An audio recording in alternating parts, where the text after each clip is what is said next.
Salve, galera! Estamos começando mais um Salientando. Muito bom revê-los.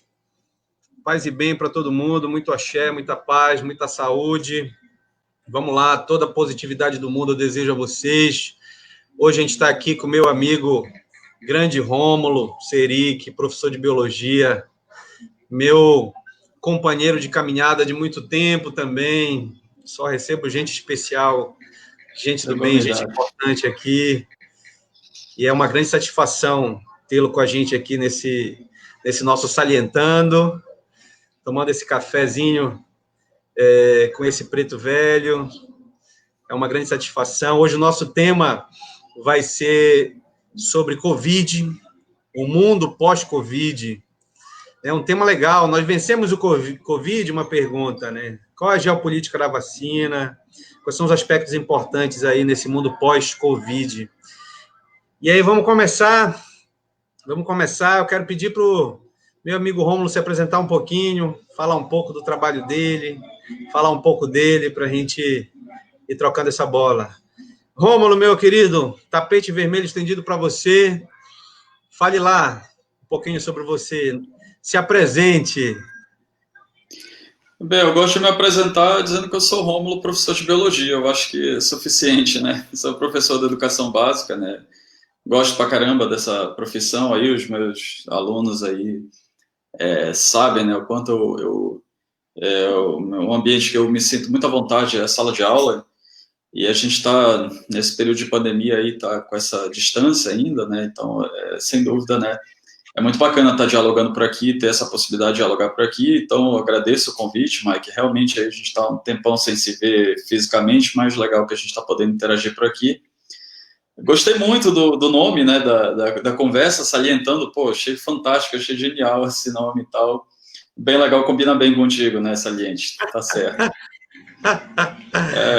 Legal, legal.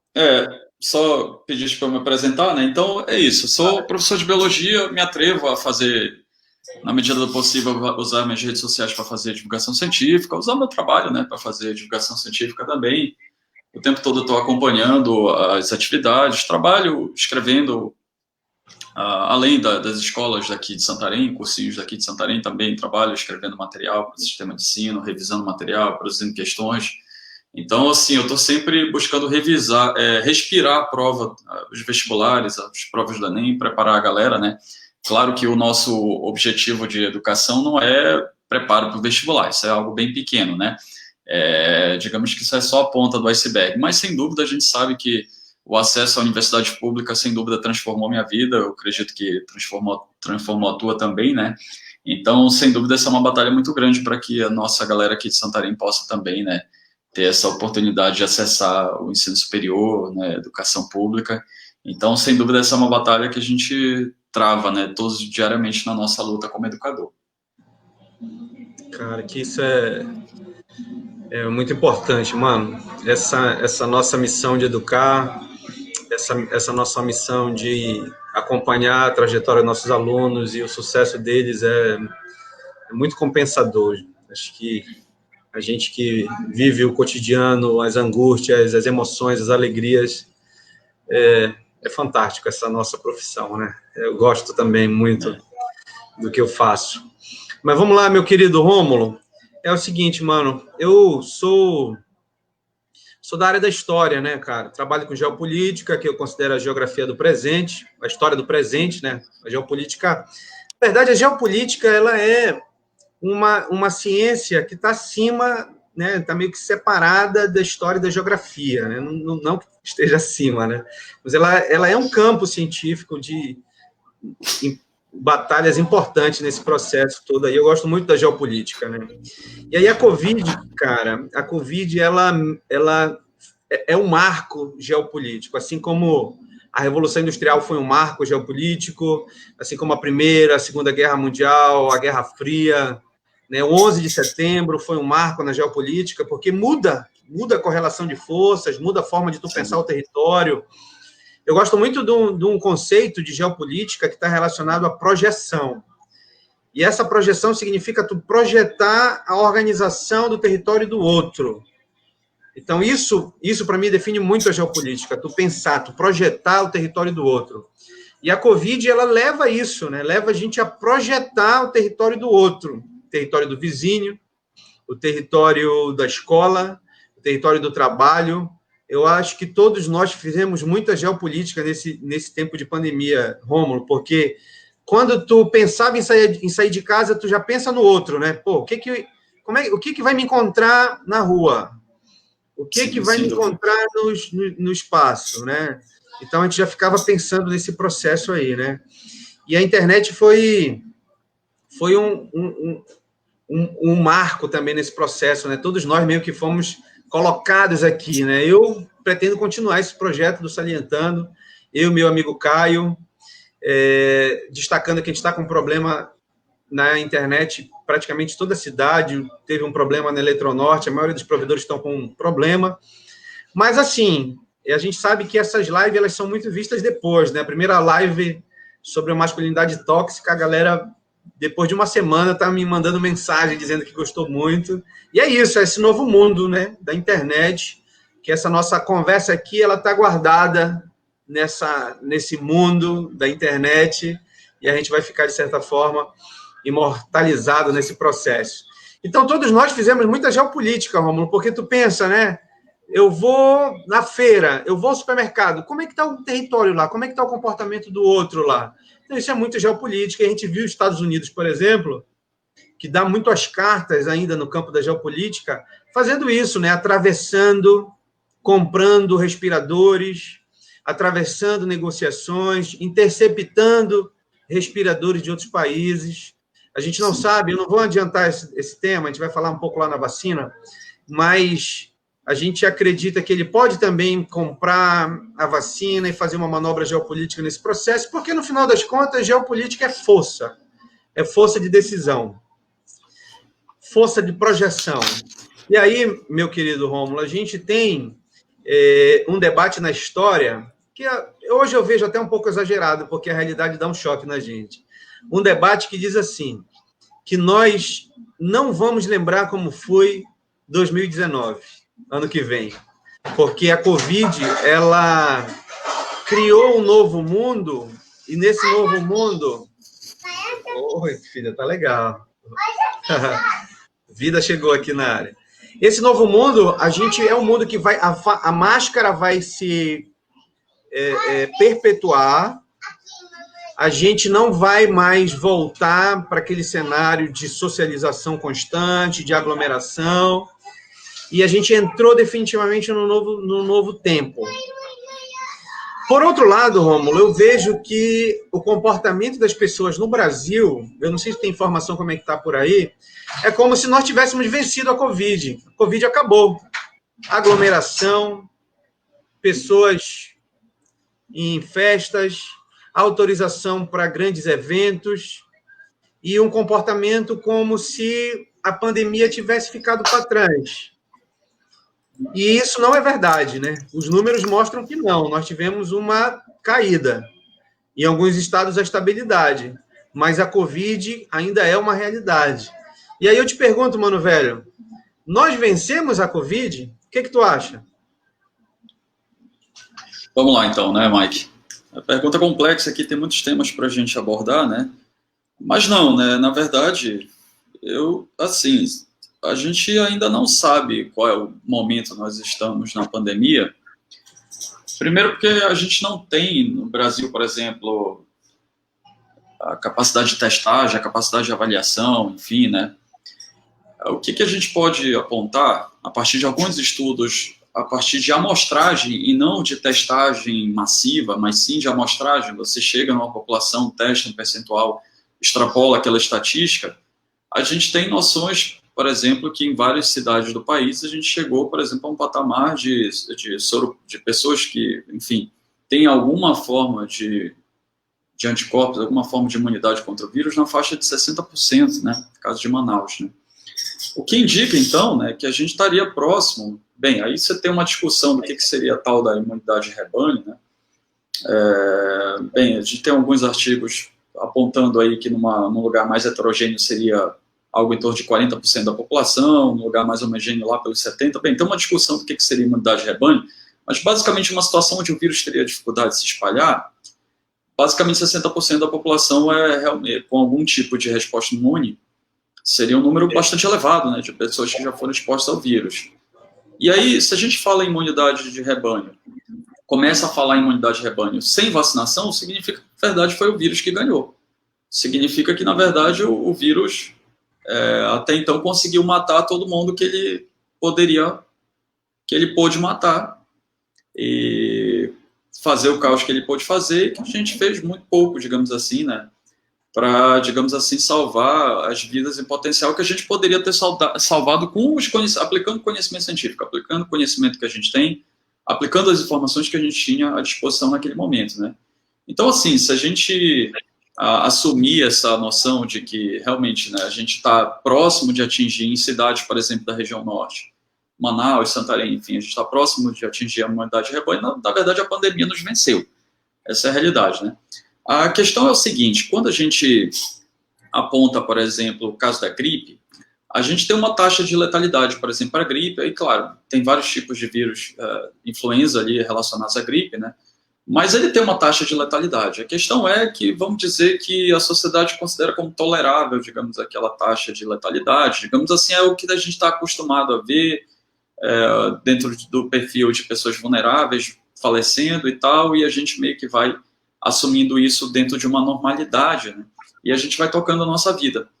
O caso da Covid, digamos, o que acontece, né, que ela realmente, pelo potencial que ela tinha de se espalhar, né, pela taxa de internações, de pessoas que precisavam de cuidados médicos, pela taxa de letalidade dela, né, o que acontece é que como se ela tivesse elevado essa nossa tolerância ao caos, ela tivesse meio que elevado, e aí a gente está, a impressão que eu tenho é que houve uma insensibilização, né? É como se a gente tivesse meio que anestesiado ali diante de tudo isso, né? E como tudo aconteceu muito rápido, é como se a gente não vivesse exatamente o luto, né? Como se a gente não passou, até porque a gente realmente não foi no velório de cada uma das pessoas que a gente conheceu e que faleceu de Covid, né? E para mim, né, eu acho que todos os velórios que eu fui na minha vida foram muito marcantes, foi parte de quase que um ritual, né, digamos assim, de despedida e de perceber realmente, de sentir a dor e de meio que também se reunir com a família e também se reconectar com as pessoas em volta, né. A gente não teve essa oportunidade, então parece que muita coisa aconteceu que está dando a entender como se a gente já tivesse superado, mas a realidade é que não.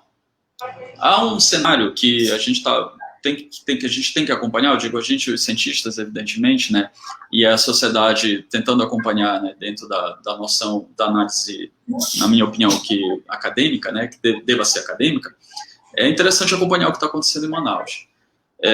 Bem, se a gente está tendo um aumento do número de casos em Manaus agora, mesmo considerando que você já tem uma taxa, por exemplo, de soroprevalência grande na população, e a gente está tendo uma segunda onda, é necessário entender por quê. A gente não creio que a gente tenha as ferramentas para apontar evidências consistentes do que está acontecendo. A gente pode traçar algumas hipóteses e discutir essas hipóteses aqui, mas uma realidade nós estamos tendo segunda onda em vários lugares do mundo. Qual é o motivo? Se é porque o vírus sofreu mutação, se é porque a taxa de anticorpos das pessoas estão caindo, se é porque é uma questão simplesmente de sazonalidade, é a estação do ano, é a época, enfim, né? Tem a ver com as variações na estação do ano, como acontece com a gripe, isso a gente vai ter que descobrir agora, né? O que a gente tem nesse momento são hipóteses, né? E a gente vai descobrir o que está acontecendo. Então, assim, é importante acompanhar, na minha opinião, o que está acontecendo em Manaus, porque é como se a Covid fosse uma série, digamos assim, Manaus estaria já na 4ª temporada, nós estaríamos aqui meio que se encaminhando no meio da 3ª temporada. Então, o que está acontecendo lá é um cenário provável para o que vai acontecer aqui. E aí, qual é a minha preocupação? Se realmente você tiver pessoas tendo reinfecções, que a gente já sabe que é possível, apesar de que não é um cenário lá muito que deva acontecer com regularidade. Mas ainda assim, se pessoas que já contraíram o vírus, já têm algum tipo de resposta, espalham o vírus a pessoas vulneráveis, ou se por conta da reabertura o vírus está chegando a pessoas vulneráveis e a gente está tendo uma segunda onda, Isso é preocupante, porque significa que mesmo que a gente tenha uma vacina no futuro, né, essa vacina não vai ser a panaceia que a gente estava esperando, né? Essa vacina não vai ser a solução perfeita ali, né? Não, a gente ainda vai continuar precisando manter o distanciamento social, ainda vai ter que, ou seja, uma pessoa que, por exemplo, tenha, sei lá, que tenha idade avançada, basicamente esse é o mundo dela para o restante da expectativa de vida dela, né? Se esse cenário se demonstrar o cenário que está acontecendo. Mano. Chega, eu me arrepiei aqui, mano. Sabe por quê?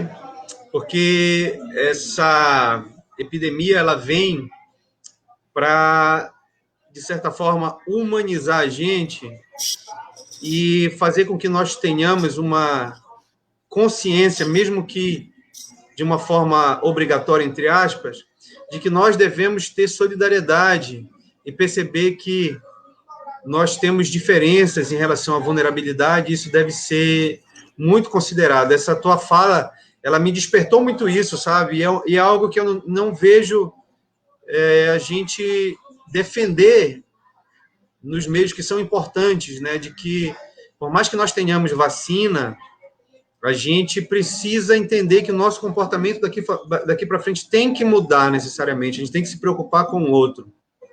E aí me chama muita atenção na tua fala, por exemplo, essa questão da insensibilidade, né? Nós ficamos meio que insensíveis, nós matamos a morte, né?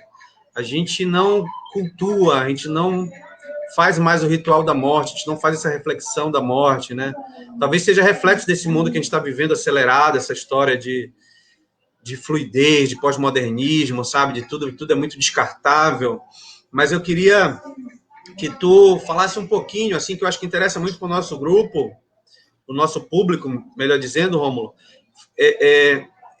explica o que seria essa imunidade de rebanho. Para o nosso público que está se preparando aí para as provas, isso é muito importante aí. Fala um pouquinho mais sobre isso.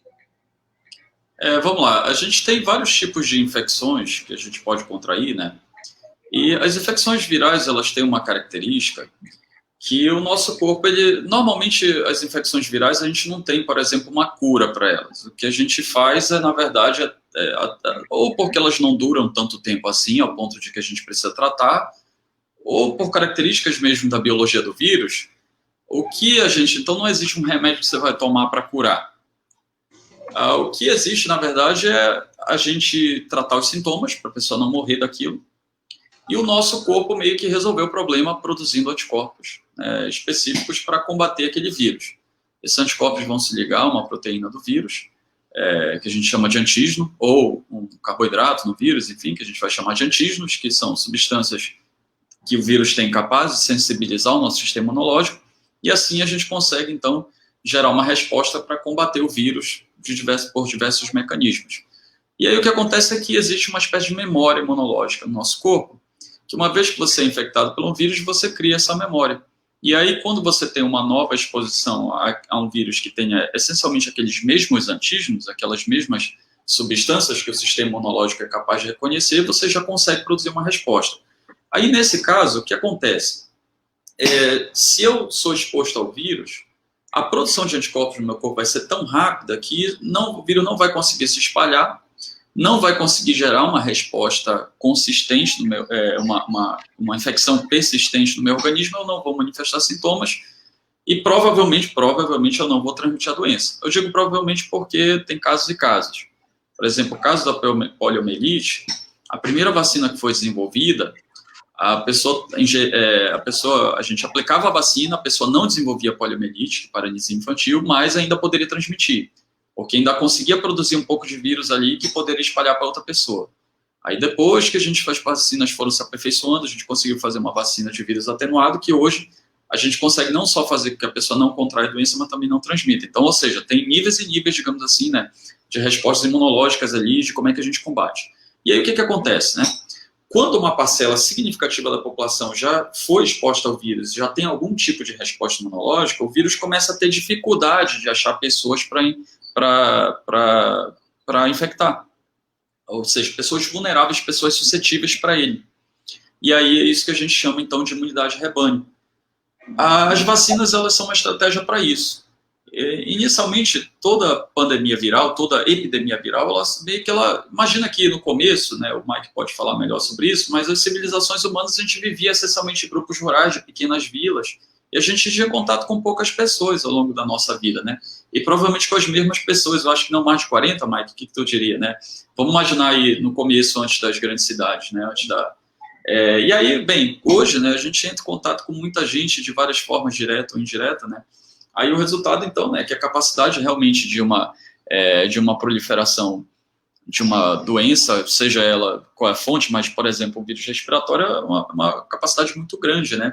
Então, se uma doença é nova, todos nós somos suscetíveis a ela. Mas conforme a gente vai contraindo e vai se recuperando, bem, nesse caso, né, você vai gerando algum tipo de resposta imunológica, e quando você já tem gente suficiente com algum tipo de resposta imunológica, meio que o vírus já não tem mais como chegar. A ideia das vacinas é isso, você vacina uma parcela grande da população, e a vacina é uma estratégia coletiva, ela não é individual.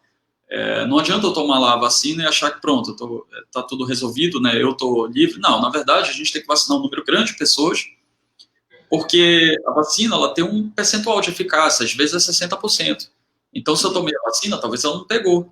Mas como é que ela me protege? Porque se muita gente à volta está vacinada, não tem como ela chegar até mim, mesmo, né, que a vacina em mim não tenha pego.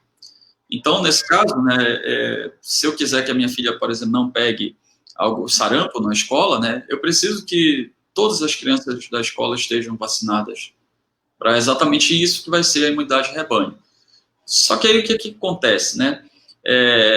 A gente precisa, né, que se é um vírus que se espalha muito rápido, não dá tempo da vacina chegar, né? Então, se a gente não fizer nada, né, ele vai se espalhar rápido, não dá tempo da gente produzir a vacina.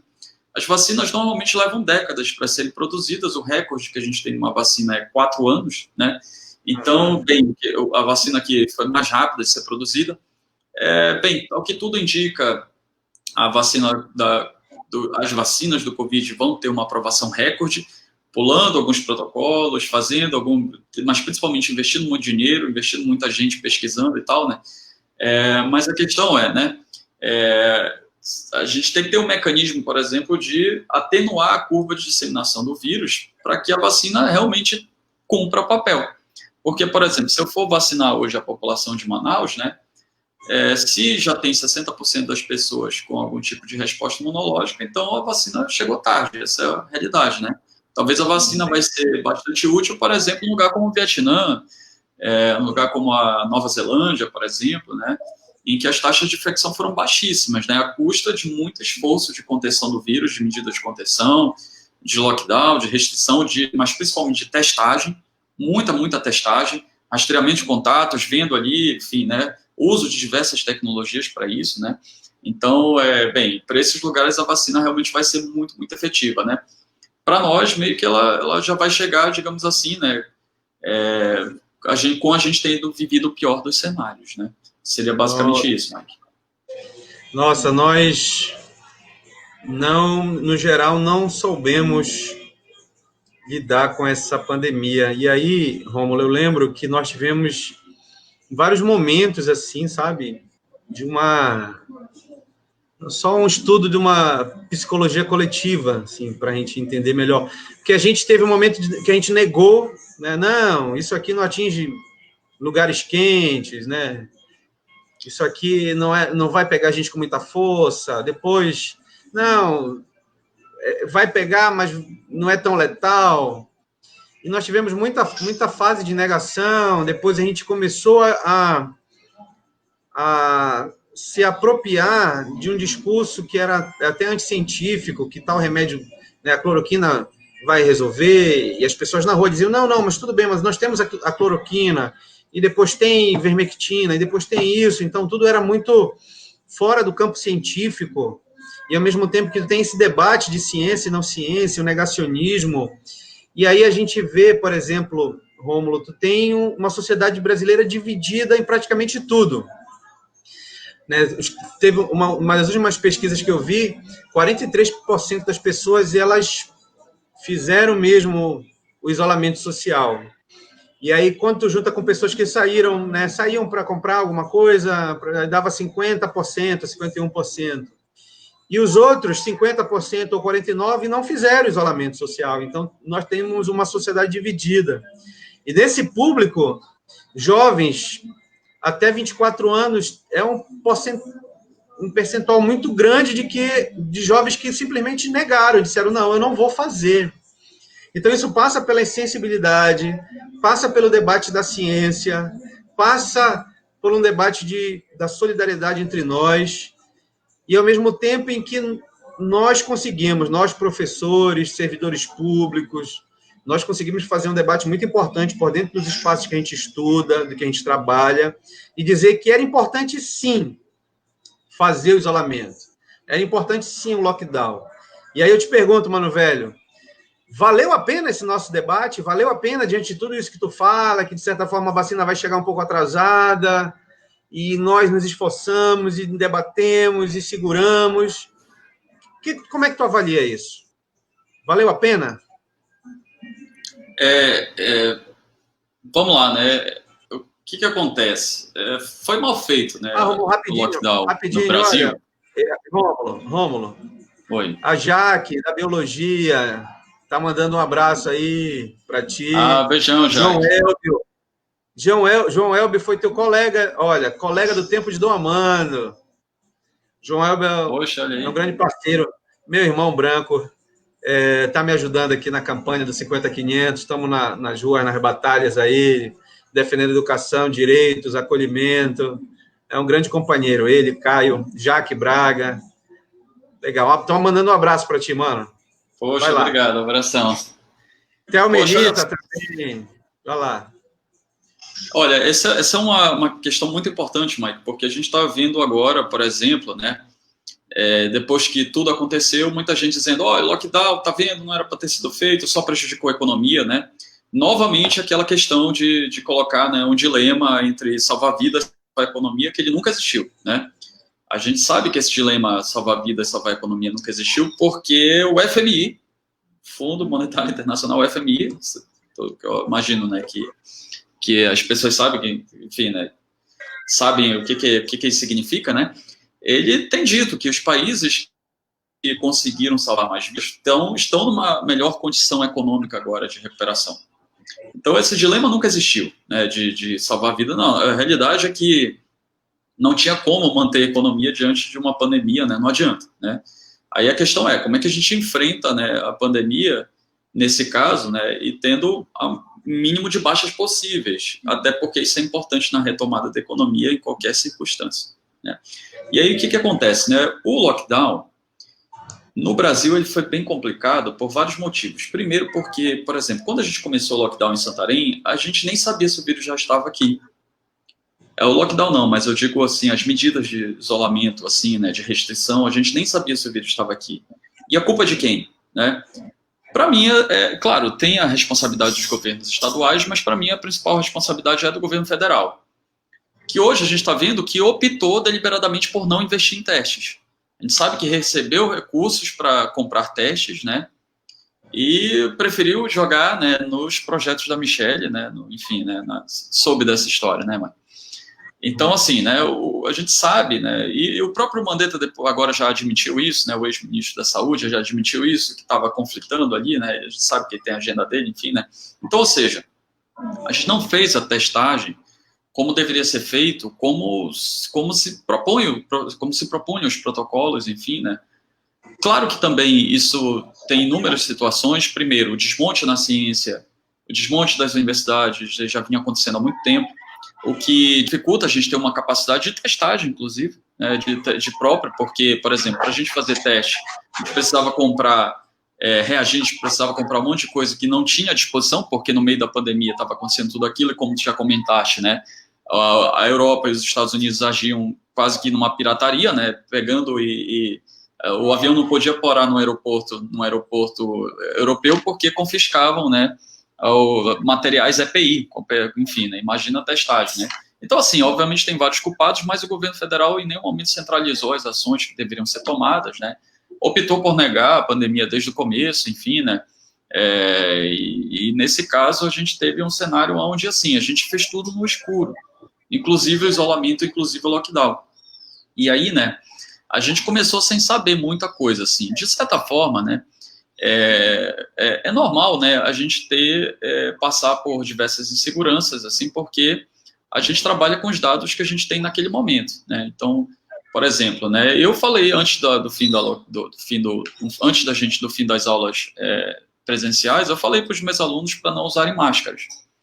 Por quê? Qual era a orientação? Qual era o nosso medo? De que saíssem acabando as máscaras, e realmente elas acabaram, né? E faltasse para os profissionais de saúde, que era quem realmente precisava, né?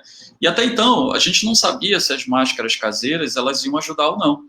Porque, quem sabe, elas poderiam prejudicar. Imagina que a pessoa se expusesse mais porque ela achasse que estava protegida, ou se as máscaras, elas, por exemplo, realmente não tivessem barreira nenhuma, né? Como algumas não têm, por exemplo. Eu já vi algumas máscaras de fibra que elas, de malha, que ela não serve para muita coisa, né? E a gente tinha essa preocupação que, na verdade, a máscara tivesse um efeito oposto, né? Assim como, por exemplo, quem trabalha com cozinha sabe que não é muito bom usar luvas, porque senão a pessoa não lava a mão, né? E acaba gerando mais contaminação. Então, às vezes, acaba sendo mais higiênico usar a própria mão do que usar luvas. Então, essa era uma informação que a gente não tinha, né? E conforme os dados foram surgindo, a gente percebeu, não, as máscaras têm um efeito decisivo. Inclusive, começaram a aparecer evidências de que as máscaras, inclusive, ajudavam a atenuar a gravidade de quem contraiu o vírus.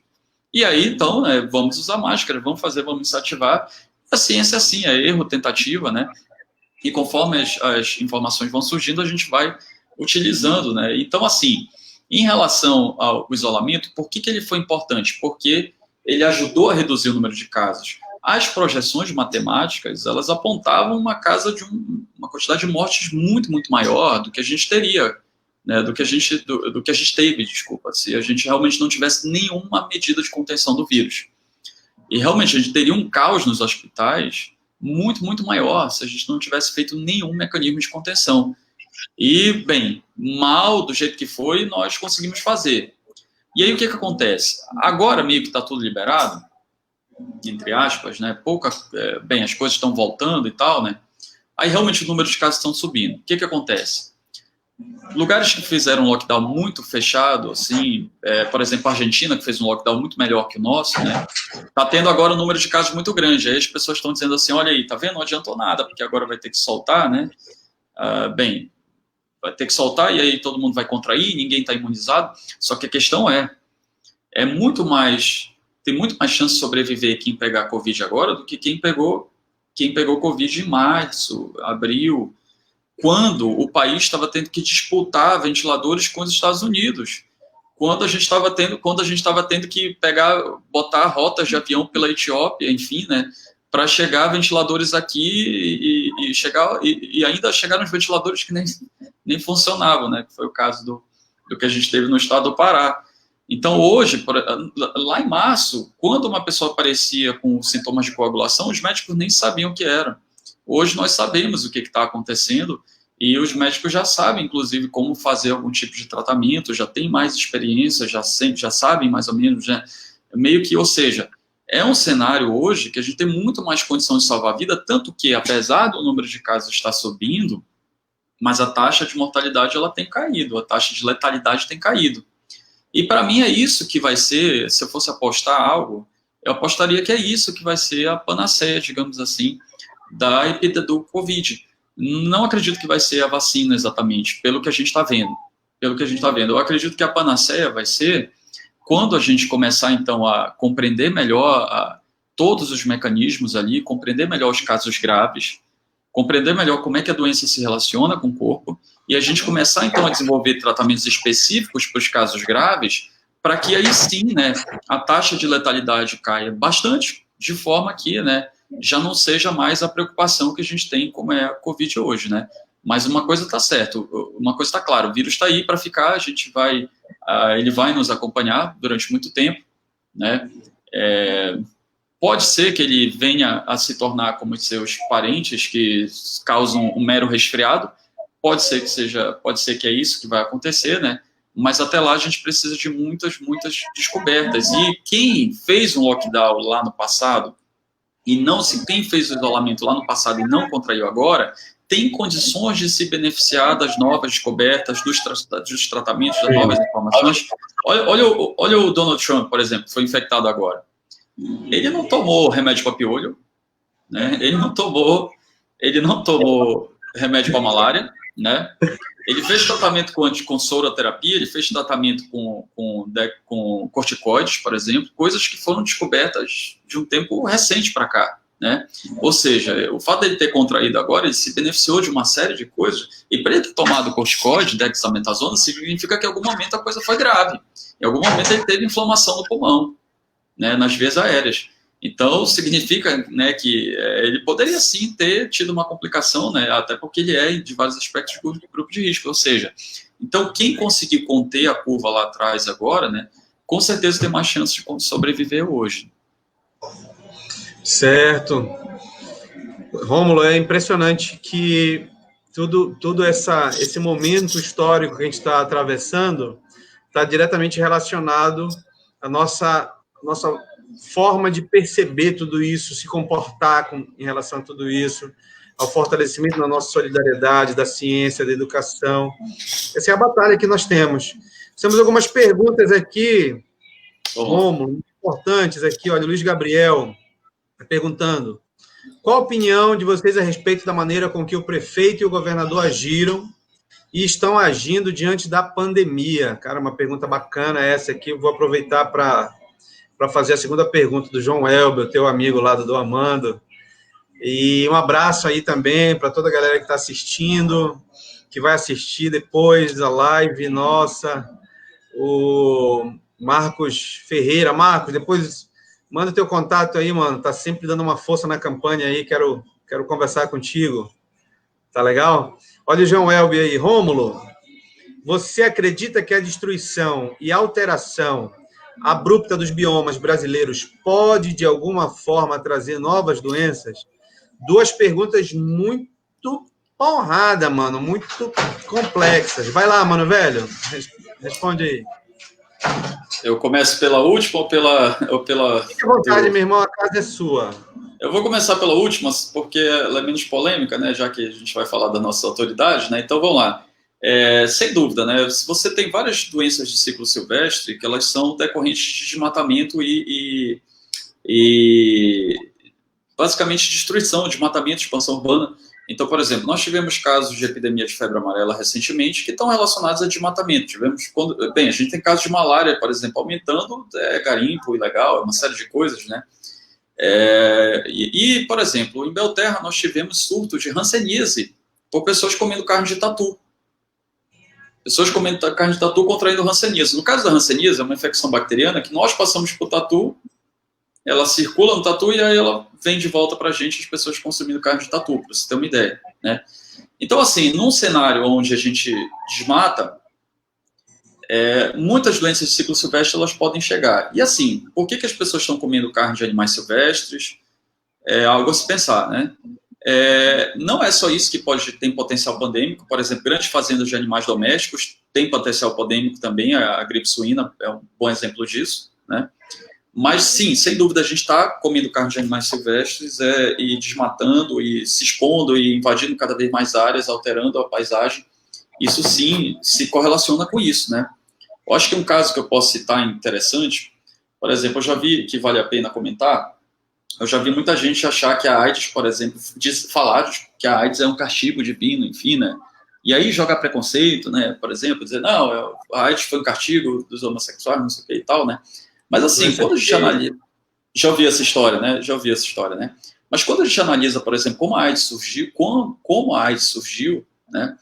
E em que situações ela surgiu, analisando, fazendo traços ali, analisando o genoma viral, montando a árvore genealógica do vírus, a gente vai ver que ela surgiu numa região da África e que ela veio de macacos, e provavelmente pessoas que estavam comendo carne de macaco. Então, não estavam transando com macaco, não. Tem gente que pensa isso. Não era isso.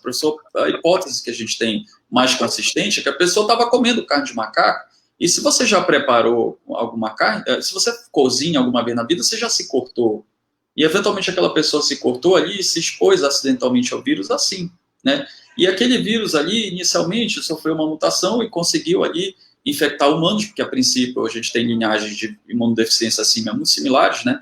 Então, ou seja, tem muito mais a ver com condições, por exemplo, com condições sociais do que exatamente ter com castigo, enfim, né? A mesma coisa com a ebola. Bem, provavelmente eram pessoas ali que estavam relacionadas a uma área de expansão e que eventualmente ali se expuseram a morcegos, enfim. E aí os morcegos, eles têm uma questão que, primeiro, eles são mamíferos, como nós somos, geneticamente parecidos, então uma doença pode saltar facilmente de morcego para a gente. Tem várias, por exemplo, a raiva é um exemplo disso, a ebola é um exemplo disso, né?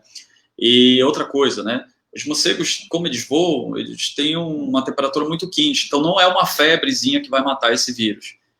Então, ou seja, eles têm um potencial para se espalhar no nosso organismo, né? E como eles podem disseminar de um lado, eles vivem numerados em caverna, então podem passar de um para o outro. Então, assim, animais silvestres podem sim transmitir infecções, né? E algumas com potencial pandêmico que a gente tem que ficar de olho. Isso é uma necessidade global. A gente tem vários alertas disso. Devem ter ouvido falar que o Bill Gates até alertou disso, que a gente tinha um potencial pandêmico. Inclusive, em vários cenários que se propuseram no passado, esperando uma nova pandemia, se esperava que ela surgisse no Brasil. O Brasil tinha todas as condições para isso. E assim, olha, a epidemia do Zika vírus, ela não surgiu no Brasil, né? Ela chegou no Brasil da Polinésia, ela veio num evento de canoa polinésia para cá, meio que próximo ali da Copa do Mundo, assim, enfim, né? Mas análises genéticas apontaram que não foi a Copa do Mundo que trouxe o Brasil, foi essa evento de canoa polinésica que trouxe provavelmente o primeiro caso de Zika vírus para o Brasil. A gente levou um ano para descobrir o que estava acontecendo. E como foi que a gente levou um ano, né? Porque a gente percebeu que estava tendo casos de microcefalia, isso era esquisito, né? E aí que se foi começar a fazer as pesquisas, enfim, né? Porque até então se dizia que era virose, era dengue, era chikungunya, que seja, né? Então a gente levou um ano, e isso por conta do nosso desmonte da ciência, enfim, né? No caso, né, da China agora com o coronavírus, o Wuhan tinha um laboratório capaz de analisar, e por conta também da SARS-CoV-1 lá no começo dos anos 2000, tinha uma condição de ficar alerta, perceber a coisa, né, e anunciar e gerar um alerta global, né, do que estava acontecendo, apesar de que a gente pode discutir aqui o que aconteceu no começo da pandemia, mas para o final, vamos dizer que quando as coisas começaram a ficar sérias, meio que a China cumpriu o papel, sim, de traçar as informações, apesar de que o início, né, é bastante questionável o que aconteceu no começo, mas a partir do momento, né, quando a China lançou o alerta, olha, tem algo acontecendo, o genoma viral é esse, né, e divulgou os dados para o mundo, bem, o mundo já saberia o que ia acontecer, né, mas a gente só começou a pensar de forma séria quando a gente teve os casos na Itália, enfim, essa coisa toda acontecendo. Então, onde eu quero chegar, né, sim, novas pandemias são possíveis, né, elas, na verdade, não só são possíveis, como são esperadas e previsíveis que ocorram, né, e aí eu esperava que a gente aprendesse a lição, mas ao que parece, né, por conta de uma série de fatores, a OMS sai enfraquecida, né, da pandemia, a gente sai dividido em vários aspectos, né, a gente sai aprendendo, eu acho que a gente não aprendeu as lições. Os países que melhor lidaram, mesmo sendo países pobres, como é o caso do Vietnã, um país que lidou muito bem com a pandemia, né, praticamente não teve mortes, né, quer dizer, teve um número muito baixo, muito significante, muito pouco significativo de mortes, né, foram países que viveram a SARS-CoV-1 lá no começo dos anos 2000 e por isso souberam o que fazer agora, a Coreia também, né, e isso independente da posição do governo, se é de esquerda ou de direita, enfim, né, mas foram países que aprenderam a lição. Eu não sei se o Brasil aprendeu a lição, não estamos propondo aumentar investimento em ciência, né, o teto de gasto que está sendo discutido se vai quebrar ou não é para manter, a preocupação não é aumentar investimento em saúde, em tecnologia, mas, enfim, né, não, é para discutir questões, enfim, né, de apelo popular, né, eleitoral, na minha opinião, né, então, assim, a gente está numa situação que a gente aprendeu muito pouco, né. Vamos lá para a segunda pergunta? Isso, segunda pergunta. A primeira, na verdade, né, mas que eu deixei por último, bem, o prefeito, ele teve algumas atitudes bastante questionáveis. Por exemplo, ele, nas redes sociais, quando um profissional, eu acredito que foi um médico, né, lá em Alter do Chão, reclamou da falta de EPI, que era um cenário global, falta de EPI, né, máscaras, enfim, né, ele respondeu, né, ao médico, dizendo, o que está faltando que não falta reclamação do teu trabalho, ou seja, isso não é postura, né? Enfim, né? Mas, ao mesmo tempo, né, ele tomou algumas decisões, por exemplo, com relação à cloroquina, ele tomou uma posição mais científica, né? Agora, sim, as propostas, por exemplo, em relação ao comércio, por exemplo, aquela questão que virou meme, né, dele ter dito que o sol mata o Covid, de fato, o Covid é o nome da doença, né, mas, de fato, o SARS-CoV-2, o novo coronavírus, ele é bastante suscetível à radiação ultravioleta. Só que a questão é que, se você abre o comércio somente às 3 horas da tarde, né, eu não posso afirmar isso com dados, né, mas a questão é que, se você fecha o comércio por um horário restrito, fazendo com que as pessoas vão no comércio ao mesmo tempo, e no momento, em situações de ar-condicionado, né, isso não parece ser algo pensado realmente, né, a partir de uma lógica científica, né. A questão eu não posso pegar porque basicamente o que ele fez quando ele afirmou isso, né, que o sol mata o Covid, então vamos colocar as pessoas para ir no comércio só nas horários mais quentes do dia, né. Basicamente ele partiu de uma premissa correta, mas para fazer uma conclusão incorreta, né. E por isso ele virou meme no país todo, né. Então, enfim, né. Então, assim, ele teve algumas posições que posso dizer, né, razoáveis, digamos assim, né? Mas teve algumas posições, né, questionáveis. Por exemplo, a própria inauguração, por exemplo, da orla da orla da Vila Arigó, né? Ele fez num período assim que a gente recém saído do lockdown, né? Já fez uma aglomeração ali, né? Então, ou seja, né? É uma coisa assim, né? Que me parece que era muito mais, vamos ver como é que eu me saio bem disso tudo, né? Vamos ver como é que eu consigo aqui, né, garantir minha reeleição. Me parece que é isso, né? É óbvio que esse era o que eu esperaria dos políticos que a gente tem aí, né? Mas, assim, é passível de muitas críticas, sim, a forma como foi gerido, né? Em relação ao governo do Estado, inicialmente a gente teve o governo do Estado como sendo um dos bastiões, digamos assim, né, de um enfrentamento contra o governo federal de negar a pandemia, né. Então o governo do Estado, a princípio, né, estava sendo avaliado como positivo o que eles estavam fazendo, o que estava fazendo, mas assim, tirando como nível o governo federal, que obviamente é um nivela muito por baixo, né, as ações, né. Cometeu diversos erros, por exemplo, aquela questão da compra dos ventiladores, né? E aí a gente tem um cenário político por trás que eu não sou capaz aqui de fazer uma análise profunda do que está acontecendo com a Polícia Federal, enfim, né, com uma série de coisas, né? Mas a gente sabe o que está rolando ainda até agora, né, de investigações por conta dessa situação toda, né? E que talvez possa comentar melhor, né, Mike? Mas, basicamente, né, a gente tem uma situação de, depois que se retomou, que se fechou o lockdown, basicamente os governos têm respondido a lobbies. Lobbies, basicamente é isso. Nós temos respondido a lobbies. Então, tem que reabrir o shopping. Bem, né, por que se reabriu o shopping? Foi por conta de um estudo científico, acadêmico. Olha, a taxa de infecção é essa aqui em circulação, é essa em Santarém. Qual é a probabilidade de ter uma pessoa circulando, por exemplo, qual é a probabilidade de ter uma pessoa infectada dentro de um shopping? Ele é tal. Não, esses dados a gente nunca teve, né? Então, basicamente, o comitê gestor, digamos, né, do problema todo, trabalhou, tanto no Estado quanto no município, trabalhou isso, respondendo, né, às pressões, algumas pressões da sociedade, outras pressões de lobby, mas eu vejo como isso, e até agora tem agido assim, né? Especialmente por conta dessa falta de dados, enfim, né? Então tem se agido dessa forma, né? A gente não vê as coisas assim, né? Porque de fato muitos parâmetros eles realmente eram muito questionáveis. Por exemplo, um parâmetro que se usou para definir se tem que ter lockdown ou não, por exemplo, era a taxa de ocupação de leitos de UTI. O problema é que no auge da pandemia, né, se expandia a quantidade de leitos. Mas aí, conforme os casos iam caindo, se desmontava a estrutura dos leitos, enfim, né? E aí, ou seja, a gente ficava ali num ponto extremamente perigoso, né? A gente não tinha informação nenhuma que a gente não ia ter uma volta do número de casos, a gente não tinha essa informação, mas mesmo assim se reabriu, né? Então, ou seja, né, a gente foi no escuro ainda, tá? No escuro em vários aspectos. Lamento muito que a gente não teve uma articulação do governo federal.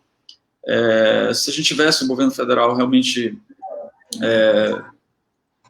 minimamente razoável, né, minimamente, a gente teria passado muito melhor por isso. Inclusive, né, eu vejo muito, por exemplo, os apoiadores do governo federal falando que tudo isso foi para gerar roubalheira nos estados, mas ainda que tenha tido toda essa roubalheira no governo dos estados, isso é culpa do governo federal também, que não tomou as responsabilidades para si. Nós ficamos sem ministro da Saúde esse tempo todo, foi uma dança das cadeiras, e até agora estamos com um ministro que alega não conhecer, que não conhecia o SUS, né, que assume que não conhecia o SUS, né.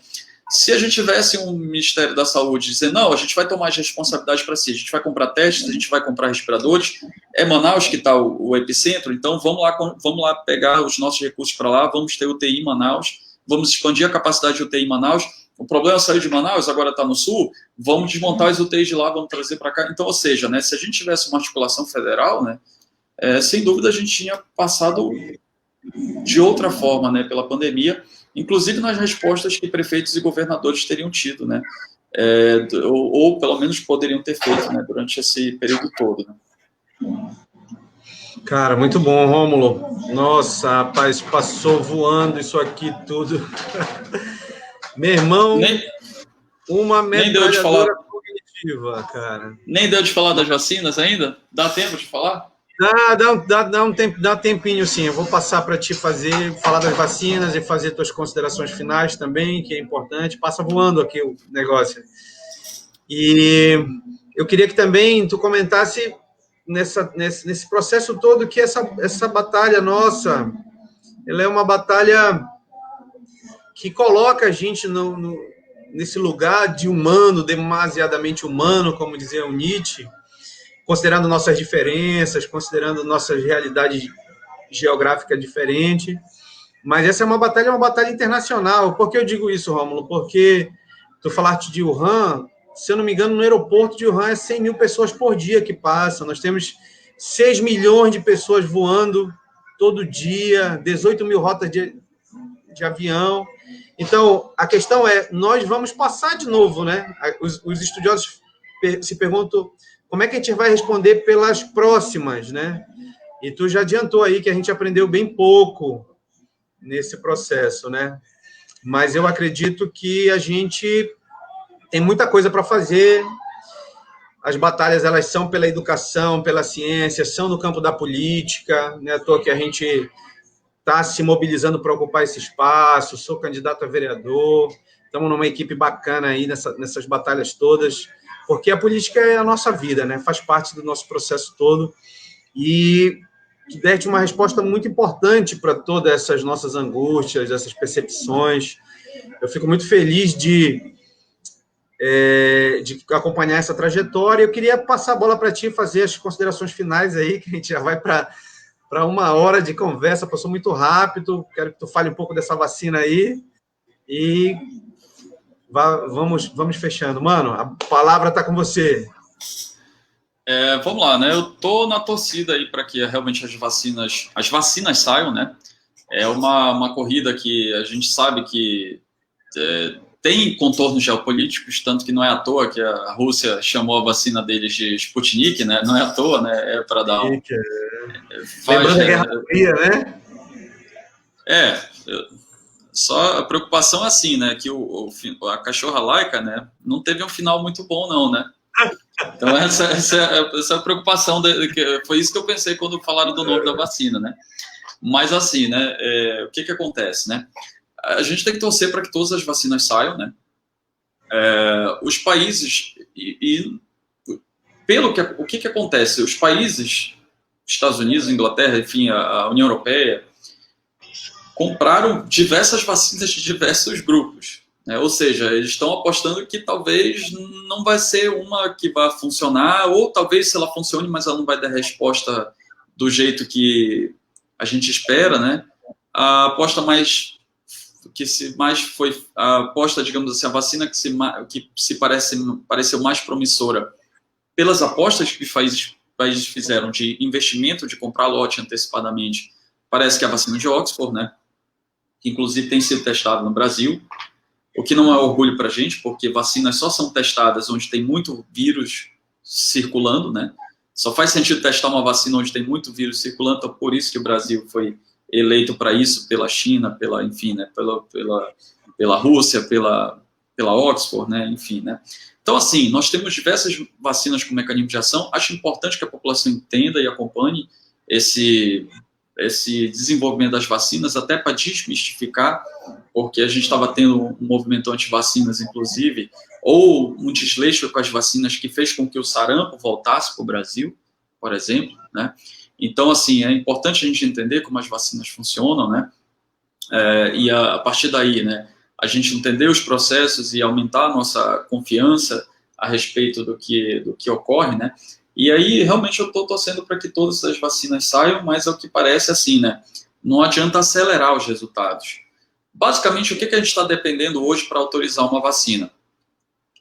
Quando uma vacina, a fase 3 de testagem da vacina, para a gente ver se a vacina realmente funciona ou não, porque que a vacina é segura, isso já foi testado lá atrás, né, minimamente. Claro que ainda pode surgir casos para a gente observar de reações adversas em um percentual pequeno ali, a gente ainda vai ter que observar isso, mas o que falta para liberar a vacina? Por que não pareça, é um número grande de pessoas infectadas. Como assim? A vacina ela é aplicada num grupo grande de pessoas, sendo que uma parte recebe o placebo, outra parte recebe a vacina, sendo que nem a pessoa sabe disso e nem os cientistas sabem quem é. É isso que a gente chama de teste duplo cego. Bem, você tem um grupo que randomiza quem vai receber placebo, quem vai receber vacina. E aí a gente tem que ver o seguinte, provavelmente, nos dois grupos, provavelmente vão ter pessoas que vão contrair o vírus. Por quê? Porque a vacina não pega em todo mundo, por vários motivos. Por N motivos que a gente não tem tempo aqui para discutir. Mas aí o que a gente precisa ver, né? Se mais pessoas contraíram no grupo que não, que recebeu placebo, mostra que a vacina teve um efeito, né? Inclusive, a gente consegue ver qual foi, comparando os dois grupos, o grupo controle negativo com o grupo que recebeu a vacina, a gente consegue ver, inclusive, qual foi o percentual de pessoas que receberam a vacina e que não contraíram. Eu não posso injetar o vírus em alguém para ver se a pessoa foi imunizada ou não, os protocolos éticos não permitem, e não somente isso, se a gente fizesse isso, a gente, por exemplo, ia escolher só pessoas jovens para fazer os testes, né, não pessoas do grupo de risco, e a gente não ia saber se a vacina protegeria ou não o grupo de risco. Né? Então, por isso que a gente precisa, né, realmente testar de uma forma mais ampla e deixar as pessoas contraírem naturalmente, se exporem ao vírus naturalmente dentro das suas atividades que elas já estão fazendo naturalmente, né? Não é o laboratório que induz a pessoa a contrair o vírus, não, é a vida dela, né, como ela está vivendo, né? E aí a gente consegue ver porque realmente o que vai resolver o problema é quando a gente tiver uma letalidade menor do vírus, e para isso a gente precisa estar salvando vidas de pessoas, especialmente desse grupo que tem mais chance de morrer, né? Então, basicamente, né, é isso, a gente precisa de tempo, né? Há uma preocupação que o lobby do governo e a própria pressão do mercado financeiro, porque sim, o dinheiro está sendo despejado do mercado financeiro, né, nessas propostas de vacinas aí, né, se amanhã o resultado dá negativo, enfim, né, vai ser um prejuízo, vai ser balde de geografia para esses grandes, e a gente sabe como é que a indústria farmacêutica funciona, e sabe qual é a pressão dos governos por trás, né, então a gente espera que essa pressão ela não seja efetiva, né, que as vacinas saiam com segurança, até para que a população confie mais nas vacinas, né, e da mesma forma a gente espera que outras novidades da ciência venham surgindo. Olha, bem recentemente, 2 semanas atrás, saiu um artigo na Science, apontando um gene que você tem em algumas pessoas e que ela dificulta a resposta imunológica ao vírus, e que apesar dele ser um gene raro na população, mas ele é um gene bastante frequente nos casos graves de Covid, ou seja, a gente começa a entender por que algumas pessoas têm casos graves, outras não, correlacionando com a genética delas, com a herança genética delas, e aí a gente já começa a pensar num tratamento específico para esse grupo de pessoas, e a gente já começa a pensar em testes mais específicos. Olha uma outra coisa que pode ser uma solução para a gente importante. Atualmente, as formas de testagem, elas são muito ruins, porque a testagem por PCR, que identifica o material genético do vírus, ela leva dias para sair o resultado. E outra coisa é que ela não diz se o vírus está inativo ou ativo, ela não diz se você está transmitindo o vírus, enfim, né? Tem uma série de problemas, mas é o que a gente pode usar para dizer que a pessoa está eliminando o vírus. Já a testagem que mais se faz no Brasil por anticorpos, ela diz que você já teve o vírus, né? E o problema disso é que, por exemplo, se eu testasse positivo hoje nessa testagem por anticorpos, ia para o resultado da CESPA como um caso positivo em outubro, mas talvez eu tivesse contraído em abril. E aí a gente não consegue saber se os casos estão subindo ou aumentando, talvez seja por isso que, por exemplo, Manaus está subindo casos. Mas só que a questão é que a gente não sabe. E aí já tem novos testes surgindo que identificam proteínas do vírus, ou seja, antígenos virais, e aí a gente consegue ir que, de certa forma, não vão ser tão caros, vão custar algo em torno de $5, e aí vai depender dos governos fazerem algo ali para esses testes estarem à disposição, e aí e claro, vai depender também, aí a questão de patente, de marketing, mas vai depender dos acordos ali para que se possa produzir em larga escala, e aí talvez por isso que a pressão, né, política em torno disso, né, ela é necessária, né, e talvez assim a gente consiga fazer rastreamento de contato, que foi algo que a gente nunca fez no Brasil, e assim a gente consiga dizer, não, esse ambiente aqui está minimamente seguro, porque todo mundo fez a testagem, um teste que tem lá 97% de chance de acerto, né, então, ou seja, esse ambiente aqui está seguro, podemos então nos abraçar, né, porque todo mundo foi testado. Então, ou seja, a gente vai ter diversas frentes na qual a ciência está atuando e que vão trazer, né, a solução final para que a gente possa se abraçar no final, né, mas por enquanto, eu realmente não abraço a minha mãe, não abraço a minha avó, não tenho feito visita, minha avó de 90 e poucos anos, eu não faço visitas, né, desnecessárias, enfim, né, realmente não cumprimento as pessoas necessariamente, continuo com a minha máscara, né, às vezes é desconfortável, né, uma vez eu fui na casa de um amigo, né, entregar algo, e aí todo mundo me viu de máscara, e era um ambiente familiar dele, todo mundo estava sem máscara, né, fica uma coisa desconfortável, mas infelizmente essa é a nossa realidade que a gente está agora, né, e apesar de que a gente vai precisar sair, porque a nossa realidade é essa, mas a gente tem que saber os níveis de risco que a gente se expõe e como minimizar os níveis de risco. Então, ou seja, você vai sair, considere-se como se você está infectado e como se a pessoa próxima está infectada. Então, assim você se protege as pessoas e a gente continua atenuando, né?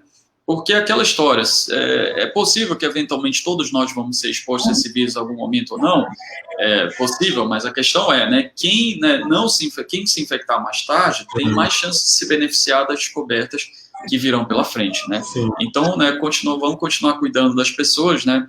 Vamos saber que o vírus ainda está por aí, né? Vamos saber que não tem ninguém incoronável, né? Não tem ninguém invulnerável, mesmo as pessoas que já contraíram, existe uma boa possibilidade delas, por exemplo, podem contrair novamente e apresentar sintomas.